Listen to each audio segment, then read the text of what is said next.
இன்றைய நாள் சரித்திரத்திலே மிகவும் முதல் முறையாக நடக்கிறது. சரித்திரத்தில் என்று சொல்லும் பொழுது தமிழ்நாட்டில் அல்ல, வேற வட இந்தியாவில் மட்டும் இல்லை, இந்தியா முழுக்க, உலகம் முழுக்க முதல் முறையாக வரலாற்றிலே முதல் முறையாக ஒரே ஒரு நிகழ்ச்சி நடக்குதுன்னா இந்த முறையாக சரித்திரத்தில் என்றும் அழியா புகழை நமது இந்த காரியத்தை முடித்த நமது பிரதமர் மோடி அவர்களுக்கு யாருக்கு கிடைக்கும் இந்த பாகம், யாருக்கு கிடைக்கும் இந்த பாகம், யாரால் முடியும், எல்லாரும் பண்ண முடியுமா? யாரால் முடியுது? அவருக்கு எழுதியிருப்பாங்க. அவன் என்ன நினைக்கிறது?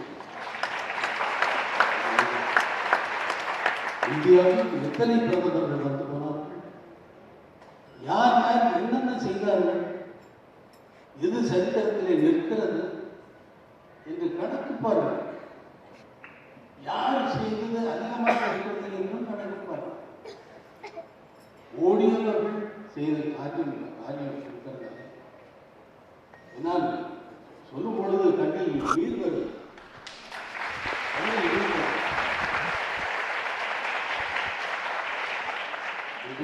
இந்த நாளிலே உங்கள் முன்னால் இந்த நிகழ்ச்சியை நான் கலந்து கொள்வது எனக்கு மிகவும் மன நிறைவை தருகிறது. அதே நேரத்தில் அயோத்தியில் இருக்க வேண்டிய இன்றைய நான் இருக்க வேண்டிய நான் இன்று இங்கே இருப்பது எனக்கு மிகுந்த வருத்தத்தை அளித்தாலும் உங்கள் முன் இந்த நிகழ்ச்சியில் கலந்து கொள்வது கொஞ்சம் ஆறுதலை அளிக்கிறது.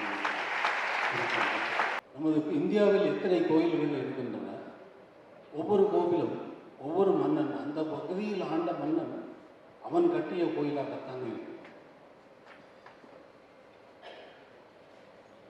இந்தியாவிற்கு மொத்தமாக முழுமையாக ஒரு கோயில் எழுப்பி இருக்கிறது என்றால் அந்த கோயில் என்பதை சொல்வதற்கு மறந்துவிட்டது. பாண்டிய மன்னர்கள் மீனாட்சி கோயிலை கட்டினார்கள். பாண்டிய பரம்பரைகள் ஆண்ட பரம்பரைகள் எல்லாம் மீனாட்சி கோயிலை வணங்கி வந்தது. அதேபோல் ஒவ்வொரு நாட்டிலும், பாண்டிய தேசத்திலும், சேர நாட்டிலும், சோழ நாட்டிலே ராஜராஜ சோழன் பிரகதீஸ்வரர் கோயிலை கட்டினான். பிரகதீஸ்வரர் கோயிலை கட்டினான். உலகம் முழுக்க அது பிரசித்தி பெற்றது. ஆனால் இந்தியாவுக்கு ஒரு மன்னன் ஒரு கோயிலை கட்டினான், ஒரு நாட்டிலே, ஒரு சிறிய நாட்டிலே. இவரை என்ன வந்து சொல்வது?